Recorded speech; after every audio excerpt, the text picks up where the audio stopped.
തിരുവനന്തപുരത്തെ യുദ്ധവിമാനം അടിയന്തര ലാൻഡ് ചെയ്തു. തിരുവനന്തപുരം വിമാനത്താവളത്തിൽ ബ്രിട്ടന്റെ യുദ്ധവിമാനമാണ് അടിയന്തര ലാൻഡ് ചെയ്തത്. ഇന്ധനം കുറവായതിനാൽ അടിയന്തര ലാൻഡിംഗ് ആവശ്യപ്പെടുകയായിരുന്നുവെന്നാണ് വിവരം.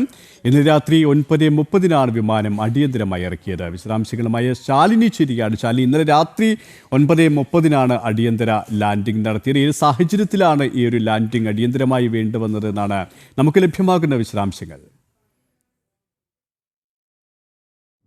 സുരേഷ് സൂചിപ്പിച്ചതുപോലെ തന്നെയാണ് തിരുവനന്തപുരം രാജ്യാന്തര വിമാനത്താവളത്തിൽ ഇന്നലെ രാത്രി 9:30 കൂടിയാണ് ഒരു എമർജൻസി ലാൻഡിംഗ് ഉണ്ടായത്. ബ്രിട്ടന്റെ ഒരു യുദ്ധ വിമാനമാണ് എമർജൻസി ലാൻഡ് ചെയ്തിട്ടുള്ളത് എന്നുള്ളതാണ് എയർപോർട്ട് അതോറിറ്റി ഇന്ത്യ അറിയിക്കുന്നത്. അതിൽ ഇന്ധനക്ഷാമം മൂലം അടിയന്തരമായി ഇവിടെ ലാൻഡ് ചെയ്തിട്ടുണ്ട് എന്നുള്ളതാണ് നിലവിൽ അറിയാൻ സാധിക്കുന്നത്.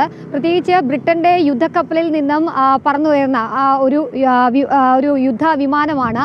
ആ ഒരു വിമാനം പറന്നുയർന്ന് കുറച്ച് സമയങ്ങൾക്കുള്ളിൽ തന്നെ ഇത്തരത്തിൽ ഇന്ധനം കുറവാണ് എന്ന് പൈലറ്റ് തിരിച്ചറിയുകയും അടിയന്തര സാഹചര്യമാണത് ലാൻഡ് ചെയ്യണമെന്നുള്ള നിർദ്ദേശം നൽകുകയായിരുന്നു. അതിൻ്റെ അടിസ്ഥാനത്തിലാണ് അടുത്ത വിമാനത്താവളം എന്ന നിലയിൽ തിരുവനന്തപുരം രാജ്യാന്തര വിമാനത്താവളത്തിലേക്ക് ഇറക്കുകയും ചെയ്തിട്ടുള്ളത്.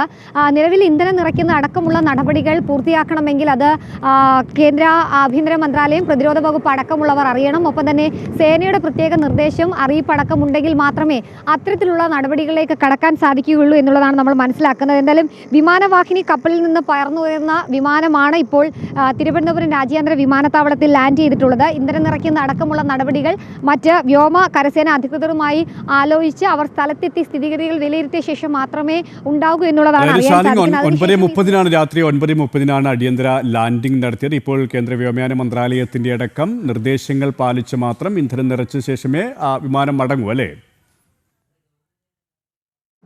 തീർച്ചയായും സുരേഷ്, അങ്ങനെയാണ്. വിമാനവാഹിനി കപ്പലിൽ നിന്ന് പറന്നുയർന്ന F-35 എന്ന യുദ്ധവിമാനമാണ് ബ്രിട്ടന്റെ അടിയന്തരമായി ഇവിടെ തിരുവനന്തപുരത്ത് ഇറക്കിയിട്ടുള്ളത്. ഇനിയിപ്പോൾ ഇന്ത്യൻ വ്യോമസേനയുടെ ഉന്നത ഉദ്യോഗസ്ഥർ അടക്കമുള്ളവർ സ്ഥലത്തെത്തണം. വിമാനത്തിന്റെ മറ്റ് സുരക്ഷാ കാര്യങ്ങൾ പരിശോധിക്കണം. അതിനുശേഷം നടപടിക്രമങ്ങളുണ്ട്. കര വ്യോമസേനയുടെ നടപടിക്രമങ്ങൾ പൂർത്തീകരിക്കേണ്ടതുണ്ട്. അതുകൂടി പൂർത്തീകരിച്ച ശേഷം മാത്രമേ ഇന്ധനം നിറയ്ക്കുന്ന അടക്കമുള്ള നടപടികൾ കഴിയുകയുള്ളൂ. അതിനുശേഷം മാത്രമേ വിമാനം ഇവിടെ നിന്നും നിയമ നടപടികൾ പൂർത്തീകരിച്ചതിനു ശേഷം കൈമാറുകയുള്ളൂ, അല്ലെങ്കിൽ ഉയരുകയുള്ളൂ എന്നുള്ളതാണ് നമുക്കിപ്പോൾ അറിയാൻ സാധിക്കുന്നത്. ഈ യുദ്ധവിമാനത്തിൽ ഒരു പൈലറ്റ് മാത്രമാണ് ഉള്ളത് എന്നുള്ളതാണ് നമുക്ക് നിലവിൽ അറിയാൻ സാധിക്കുന്നത്. നമ്മൾ മനസ്സിലാക്കുന്ന പ്രകാരമാണെങ്കിൽ രാജ്യാന്തര വിമാനത്താവളത്തിന്റെ ടെക്നിക്കൽ ഏരിയയ്ക്ക് സമീപത്തായി ഈ വിമാനം ഇപ്പോൾ പാർക്ക് ചെയ്തിരിക്കുകയാണ്. മറ്റ് നിയമ നടപടികൾ, ഒപ്പം തന്നെ മറ്റ് സുരക്ഷാ ക്രമീകരണങ്ങൾ അടക്കമുള്ള കാര്യങ്ങൾ അല്പസമയത്തിനകം പരിശോധിക്കും. അതിൽ പ്രധാനമായും ഇന്ത്യൻ വ്യോമസേനയുടെയും കരസേനയുടെയും ഉന്നത ഉദ്യോഗസ്ഥരെത്തി സ്ഥിതിഗതികൾ വിലയിരുത്തിയ ശേഷം മാത്രമായിരിക്കും ഇന്ധനം നിറയ്ക്കൽ അടക്കമുള്ള നടപടികൾ പൂർത്തീകരിക്കും. നമ്മൾ കഴിഞ്ഞ മണിക്കൂറിലൊക്കെ സൂചിപ്പിച്ചതുപോലെ തന്നെ തിരുവനന്തപുരം രാജ്യാന്തര വിമാനത്താവളം എന്നുള്ളത് എമർജൻസി ലാൻഡിങ്ങിനും ഒപ്പം തന്നെ ഏറ്റവും സുരക്ഷിതമായി ഏത് കാലാവസ്ഥയിലും വിമാനം അടിയന്തരമായി ഇറക്കാൻ സാധിക്കുന്ന ഒരു വിമാനത്താവളമാണ്. റൺവേ ആണ് തിരുവനന്തപുരത്തിനുള്ളത്.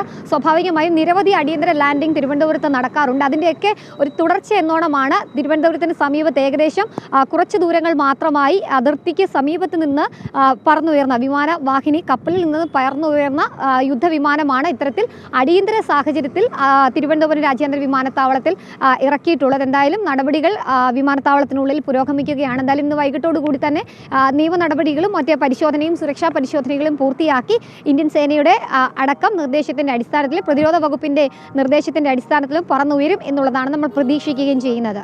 സുരേഷ്, അടിയന്തര ലാൻഡിംഗ് നടത്തിയ വിമാനം നിയമ നടപടിക്രമങ്ങൾ പൂർത്തിയായതിനു ശേഷം ഇന്ധനം നിറയ്ക്കും. അതുമായി ബന്ധപ്പെട്ട ഇടപെടലുകളാണ് ഇപ്പോൾ പുരോഗമിച്ചുകൊണ്ടിരിക്കുന്നത്. ശാലിനിയാണ് വിവരങ്ങൾ നൽകിയത്.